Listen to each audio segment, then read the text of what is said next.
عزیزان گرامی، امامت کا عقیدہ ایسا عقیدہ ہے کہ جس کے اندر انسان میں بالکل بھی کسی بھی طرح کا انسان نیوٹرل نہیں رہ سکتا، بے طرف نہیں رہ سکتا. یہ نہیں کہہ سکتا کہ میں امام کے ساتھ بھی ہوں اور کسی اور کے ساتھ بھی ہوں، یا امام کے ساتھ ہو یا نہیں ہو. امام علیہ السلام نے اجازت نہیں دی ہے. میں نے چند دن پہلے جو وعدہ کیا تھا میں اس کو ذرا مکمل کر دوں گا، آج میں نے وہاں پہ مکمل نہیں کیا تھا. عزیزان گرامی، مولا کے اگر آپ دیکھیں تو حکمیت کا معاملہ، حکمیت ذہنوں میں ہے نا، ایک ہوتا ہے قاضی، ایک ہوتا ہے حکم. حکم یعنی آربیٹریٹر. میں نے اسے نرس کیا تھا. جنگ ہوئی مولا کی صفین، اور معاویہ کے ساتھ جنگ ہوئی، اور اس کے بعد، اور نام میں جو ہے وہ لوگوں کی تاریخ ہے، میں کوئی ایسی بات نہیں کر رہا ہوں، تو اس لیے معاویہ کے ساتھ جنگ ہوئی. 1.5 سال سے زیادہ جنگ جاری رہی، اور جنگ جب ختم ہوئی تو کہاں پہ ختم ہوئی؟ حکمیت کے معاملے، کہ جہاں جناب مالک اشتر بلایا گیا ان کو، اور پھر آپ کی ہی جو فوج سے لوگ بغاوت کر گئے، جن کو خوارج کہا جاتا ہے. خوارج انہوں نے کہا کہ ہم جو ہے وہ یہ جنگ نہیں کرتے، کیونکہ سامنے انہوں نے قرآن اٹھا لی ہے نیزوں پہ. آج بھی بہت سے افراد صرف قرآن قرآن قرآن دکھا رہے ہیں اور کہتے ہیں کہ میں اہل بیت کو نہیں مانتے. عزیزان گرامی، جہاں پہ بھی کوئی بغیر اہل بیت کے قرآن کو مانے گا وہ قرآن سے بھی گمراہ ہو جائے گا، کیونکہ رسول خدا فرما گئے یہ دونوں ایک دوسرے سے کبھی جدا نہیں ہوں گے. قرآن اور اہل بیت کبھی جدا نہیں ہے. عزیزان گرامی، انہوں نے کیا کہ آج ہمارے ہاں تشیع میں بھی میں نے دیکھا کہ بہت سے افراد یہ القاب چلا رہے ہیں کہ وہ جو ہے کہتے ہیں کہ نہیں ہم اہل القرآن ہیں، حدیث کو بھی نہیں مانتے، کسی چیز کو نہیں مانتے، صرف اور صرف قرآن. یاد رکھیے گا، جو صرف قرآن کی بات کرے گا وہ لازماً گمراہ ہو جائے گا. عزیزان گرامی، اب یہ جناب امیر علیہ السلام کے سامنے ہوا معاملہ. انہوں نے قرآن اٹھایا، مولا نے کہا بھئی یہ قرآن لے لو، یہ جو دکھا رہے ہیں اس کا واسطہ دے رہے ہیں، جنگ جاری رکھو. کہ نہیں مولا وہ قرآن کا واسطہ دے رہا ہے. مولا نے کہا اگر وہ قرآن کو مانتا ہوتا تو میرے مقابلے میں کیوں آتا؟ اور مولا نے یہ جملہ فرمایا، کہا ھذا قرآن صامت وانا القرآن الناطق، یہ خاموش قرآن ہے، میں بولتا ہوا قرآن ہوں.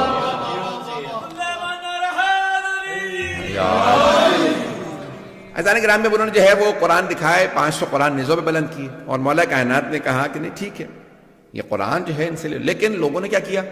نہیں، مولا کی بات کو نہیں مانا، اور وہ قرآن کریم جو ہے وہ کہا کہ نہیں سامنے قرآن علی آپ معاذ اللہ قرآن کے مقابلے میں آ رہے ہیں. یہ جملہ کہا لوگوں، اور جملہ کہا میں دہراؤں گا استغفر اللہ ربی واتوب الیہ معاذ اللہ من ذالک، لیکن جملہ کہے بغیر میں نہیں رہ سکتا جو انہوں نے کہا تھا خوارج میں. اور میں پہلے سے توبہ کر رہا ہوں، لیکن وہ جملہ دہرانا اس لیے ضروری ہے تاکہ لوگوں کو اندازہ ہو کہ جو اہل بیت کو چھوڑ دیتے ہیں وہ کہاں تک چلے جاتے ہیں.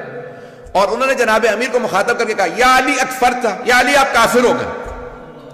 آج بہت سے لوگ کہتے تھے بھی شیعوں کو کافر کہہ رہے ہیں، ابے وہ ہمارے مولا کو بھی کافر کہہ رہے تھے.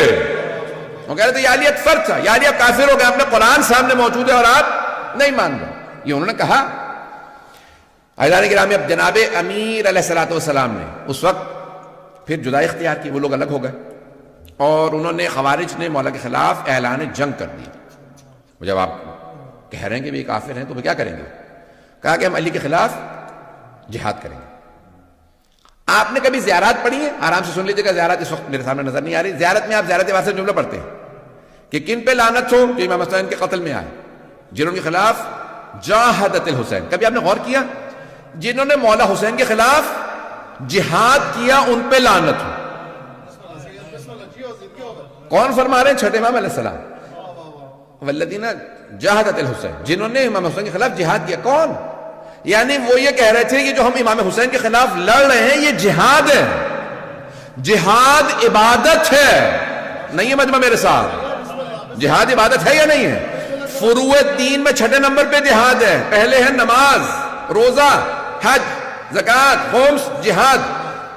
فروع دین میں واجب عبادت سمجھتے ہوئے قربتاً اللہ کی نیت سے کر سکتے ہیں. نماز اگر قربتاً اللہ نہ ہو تو قبول نہیں، روزہ قربتاً اللہ نہ ہو قبول نہیں، حج قربتاً اللہ نہ ہو قبول نہیں، خمس و زکوٰۃ قربتاً اللہ نہ ہو قبول، جہاد قربتاً اللہ نہ ہو قبول نہیں. پتہ نہیں مجمع ہے یا نہیں؟ اب وہ کہہ رہے تھے ہم جہاد کر رہے ہیں. جہاد کا مطلب ہوتا ہے یعنی ہم اللہ کی خاطر لڑنے آئے ہیں.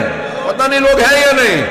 جو لوگ اہل بیت کو چھوڑ دیں, صرف قرآن قرآن قرآن کریں, وہ اہل بیت کے خلاف لڑیں گے اور سمجھیں گے جہاد ہو رہا ہے.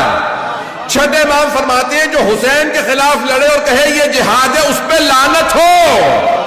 پتہ نہیں مجمع ہے یا نہیں ہے, بات پہنچ رہی ہے. اور انہوں نے کیا کہ جناب امیر کے خلاف, میں نے کل فضائل سنایا تھا, لیکن آج میں جو فضائل پیش کر رہا ہوں تھوڑی سی مختلف اینگل سے پیش کر رہا ہوں. جناب امیر کے خلاف انہوں نے بغاوت کا اعلان کر دیا اور نعرہ کیا بلند کیا, ان الحکم الا للہ. قرآن کی آیت, سورہ یوسف سے آیت لی اور کہا ان الحکم الا للہ, حکم حاکم حکومت کا حق صرف اللہ کو. یعنی کیا مطلب, علی ہمیں حاکم قبول نہیں. مولا سے کہا مولا وہ قرآن کی آیت پیش کر رہے ہیں آپ کے خلاف. ایسے سے بھی لوگ تھے بیچارے کہ مولا سے سوال کا جواب لینے آ رہے ہیں, مولا وہ آیت پڑھ رہے ہیں. تو مولا نے کیا فرمایا, کلمۃ حق یراد بہا الباطل, کلمہ حق بلند کر رہے ہیں لیکن مراد باطل لے رہے ہیں. قرآن حق ہے. پھر مولا نے فرمایا کہا کہ حکومت لا بد من امیر, اللہ خود حکومت کرنے نہیں آئے گا, ایک انسان ہی حکومت کرے گا. چاہے تم اللہ عادل, اما عادل اما فاسق, چاہے عادل کی حکومت ہو چاہے فاسق کی حکومت ہو. تم علی جیسے عادل کے نہیں مانو گے تو پھر معاویہ سے کسی اور آدمی کے مانو گے. عزیزان گرامی, جناب امیر علیہ السلام نے وہاں پہ سٹینڈ لیا اور پھر آپ نے فرمایا یہ ایک ایسا فتنہ ہے جو میرے بعد بھی کوئی سے خلاف قیام نہیں کر سکے گا, میں ان کے خلاف قیام کروں گا. اور آپ نے قیام کیا اور آپ نے کہا کہ بھئی لشکر کشی کرو, ہم ان کا مقابلہ کریں گے. عزیزان گرامی, مولا کائنات نے ایک مرتبہ ان کے خلاف جنگ کا اعلان کیا. اس کو جنگ کو کہا جاتا ہے نہروان.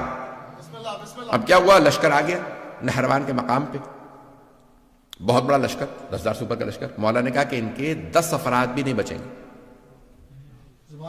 اور میرے 10 افراد بھی شہید نہیں ہوں گے. اور حضرت جندب مولا کے چاہنے والوں میں ہیں, عاشقوں میں سے. تو مولا فجر کے بعد ہیں باہر نکلے اپنے خیمے سے. تو مولا نے کہا جندب کہاں, کہا مولا آپ کے دشمن بہت زیادہ ہیں. کہا نہیں جندب رک جاؤ, مجھے تمہاری حفاظت کی ضرورت نہیں ہے. میں ہوتا تو میں حضرت جندب کی خدمت میں عرض کرتا یہ مولائے کائنات ہے, یہ مشکل کشا ہے. اب بہرحال عزیزان گرامی مولا کچھ فاصلے سے واپس آئے. اس کے بعد کہا کہ جندب کیا دیکھ رہے ہو, کہا مولا زمین پہ دیکھ رہا ہوں چونٹیوں کی اتنی تعداد ہے کہ کون ان کی تعداد کو جانتا ہوگا, یہ سوچ رہا تھا کہ مولا ان کی تعداد کو کون جانتا ہوگا اتنی. کام جندب تمہارے مولانا صرف یہ کہ ان کی تعداد کو جانتے ہیں, میں یہ بھی بتا سکتا ہوں ان میں نر کتنے ہیں مادہ کتنی ہے. مولا کائنات کی پھر ایک مرتبہ جنگ شروع ہوئی اور مولا نے بتایا کہ کتنے لوگ آ رہے ہیں. اور جناب جندب کو کہا کہ جندب یہ جو پہاڑ دیکھ رہے ہو سامنے, اس کے پیچھے ایک لشکر آ رہا ہے, وہ بھی آئیں گے, حملہ کریں گے. وہی خوارج ہیں, وہی نہروان کے اس مقام پہ آئیں گے, مجھ سے بھی مقابلہ کریں گے. اور ان میں سے 7 افراد فرار کریں گے, 3 افراد کے ساتھ بھاگ جائیں گے. انہی میں سے فرار کرنے والوں میں سے ایک کا نام تھا عبد الرحمن ابن ملجم, جس کو یعنی ہمارے ہاں کہا جاتا ہے کہ جس قدر یعنی سب سے شقی القلب کہا ہے رسول خدا نے اس آدمی کے لیے کہ کربلا میں بھی آنے والوں سے زیادہ پتھر دل انسان یہ ہے, شمر سے زیادہ ملعون ابن ملجم. اور کہا جاتا ہے کہ اس کا نام لے کر کے جتنی ہو سکے لعنت کرنا اس کا بے انتہا ثواب. عزیزان گرامی, مولا نے پھر جنگ کی اور مولا جو ہیں وہ عام طور سے زمین پہ کھڑے ہو کے جنگ کرتے تھے. جو آئے مقابلہ کرے, جو مارا جائے, جو بھاگ جائے. واحد جنگ ہے جہاں پہ مولا نے فرمایا, کہا اس میدان سے کسی کو بھاگنے نہ دینا.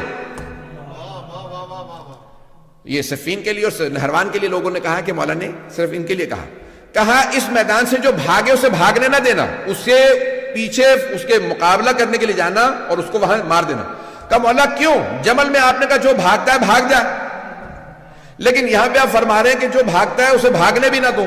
کہا جمل میں لوگ ماں کا نام سن کے دھوکہ کھا کے آ گئے تھے, پتہ نہیں لوگ ہیں یا نہیں, سوچ رہے تھے شاید ماں صحیح ہو اس لیے دھوکہ کھا کے آئے تھے, انہیں نہیں پتا علی حق ہے. پتہ نہیں مجمع ہے یا نہیں. کہ اس لیے میں نے وہاں پہ کہا تھا جو بھاگے بھاگنے دو, دھوکہ کھا کے آئے. وہاں مسلمان تھے, دھوکہ کھا کے آ گئے تھے. یہاں یہ منافق ہے, کافر ہے, اسلام کا لبادہ ہو رکھا, کہ کوئی بھاگے اسے بھاگنے نہ دینا.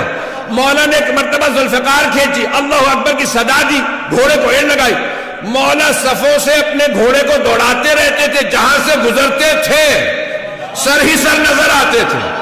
کسی نے سوال کیا یا علی تلوار چل نہیں رہی، سر پہ سر گر رہے ہیں؟